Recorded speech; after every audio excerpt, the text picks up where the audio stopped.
के दौरान doctor Jones की टीम को एक पुराना न्यूज क्लिप मिलता है जिस पर एक अजीब सा बंदर का निशान बना होता है। इसके साथ ही वो केसी के 2017 के पैगाम को बेहतर करके सुनते हैं जिसमें 12 बंदरों की फौज का जिक्र होता है। अब ये वाज़ेह हो जाता है कि ये कोई मजाक नहीं बल्कि एक असल तंजीम है। अपने नए मिशन के तहत जेम्स कोल को एक खास वक्त और जगह पर भेजा जाता है। वहाँ पहुंचकर वो जानबूझकर खुद को जहनी मरीज जाहिर करता है। वो 2 पुलिस एहलकारों पर हमला करता है जिसके बाद उसे फौरन एक जहनी अमराज के अस्पताल में दाखिल कर दिया जाता है। ये वही अस्पताल था जहाँ एक अजीब व गरीब मगर निहायत ज़हीन औरत जेनिफर गोन्स भी कैद थी। जेनिफर की हरकत पागलों जैसी लगती थी मगर उसकी बातों में गहरी सच्चाइयाँ छुपी होती थी। चंद दिन जेनिफर के साथ गुजारने के बाद कोल को एक निहायत अहम बात मालूम होती है। जेनिफर बताती है कि इसके वालिद लेनिन गोन्स के पास एक खुफिया लेबॉरेटरी थी जहाँ वो किसी निहायत खतरनाक चीज पर काम कर रहा था। इस लेबॉरेटरी का मुकाम सिर्फ 2 लोगों को मालूम था, एक खुद जेनिफर को और दूसरा एक साइंसदान को। तहम जेनिफर उस लेबॉरेटरी का पता बताने से इनकार कर देती है। इस दौरान डॉक्टर केसी रेनी को मालूम हो जाता है कि कोल को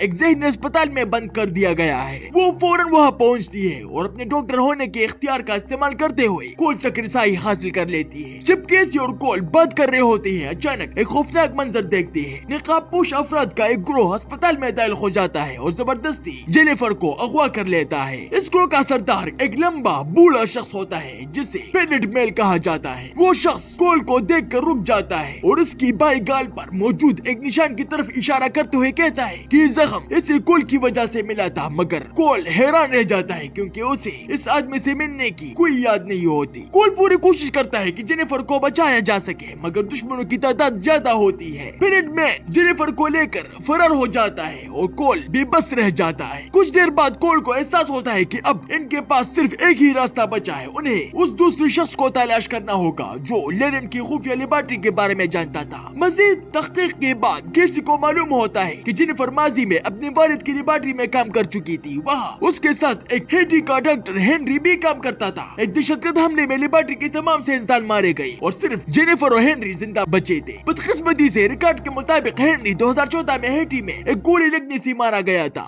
हैरतअंगेज तौर पर केसी बताती है कि वो हेनरी को जानती थी और उसके साथ पहले काम कर चुकी थी। केसी तजवीज देती है कि कोल को सन 2014 में वापस जाना चाहिए ताकि वो हेनरी से मिल सके और लेबॉरेटरी का सुराग हासिल कर सके। वो कोल को खबरदार करती है कि इस दौरान इसे माजी की केसी से सामना हो सकता है मगर इसे किसी सूरत उससे बात नहीं करनी चाहिए वरना वक्त का तवाजुन बिगड़ सकता है। कोल वापस 2043 में जाता है और ये मंसूबा डॉक्टर जोन्स और उसकी टीम के सामने रखता है। तवील बहस के बाद वो इसी नतीजे पर पहुंचते हैं कि यही आखिरी रास्ता है। कोल को हेनरी को ढूंढना होगा। इसके बाद कोल को सन 2014 हेटी भेज दिया जाता है। वहाँ एक खौफनाक वायरस फैली हुई थी। अमेरिकी CDC के डॉक्टर मुकामी अमले के साथ मिलकर हालात काबू में रखने की कोशिश कर रहे थे। कोल एक आर्जी मेडिकल कैंप में पहुंचता है जहाँ केसी, हेनरी और दीगर डॉक्टर काम कर रहे होते हैं। अपनी शनाख्त छुपाने के लिए कोल मरीज का मास्क पहनता है और हेनरी के करीब जाता है। वो बहाना बनाता है कि इसके खानदान को फौरी मदद की जरूरत है। इसीलिए में केसी वहाँ आ जाती है और कोल फौरन वहाँ से भाग जाता है ताकि वक्त का तसलसल खराब ना हो। हेनरी के पास उस वक्त ज्यादा जरूरी मसला होता है। कैंप में एंटीबायोटिक्स और अद्वियात खत्म हो रही थी। हेनरी करीबी मुकामी डीलर से दवाइयाँ लेने निकलता है मगर रास्ते में इसे एहसास होता है कि कोई उसका पीछा कर रहा है। जल्दी कोल उसके सामने आ जाता है और पहली बार दोनों आमने सामने होते हैं। कोल जल्दी से सब कुछ बताने लगता है। लेनिन खुफिया लैब और दुनिया को लाहक खतरा।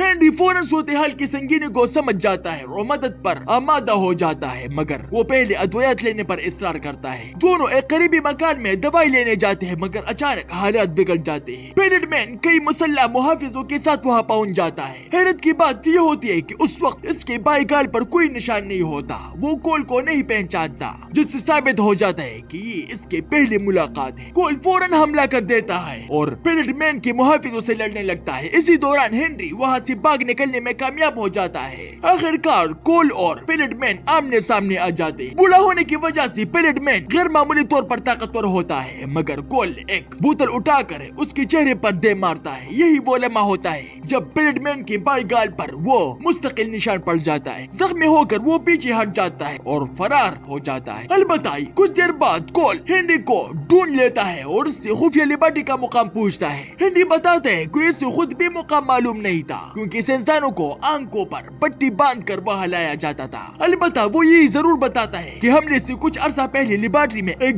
जदीद डिकंटेमिनेशन सिस्टम नस्ब किया गया था। अगर कोल इस मशीन को ट्रैक करे तो लेबॉर्ट्री तक पहुंच सकता है। ये सुनकर कोल समझ जाता है कि अब वो हेनरी को जिंदा नहीं छोड़ सकता। अगर पिरेड मैन ने उसे पकड़ लिया तो वो लेबॉर्ट्री तक पहुंच जाएगा। भारी दिल के साथ कोल अपनी बंदूक निकालता है और हेनरी को गोली मार देता है।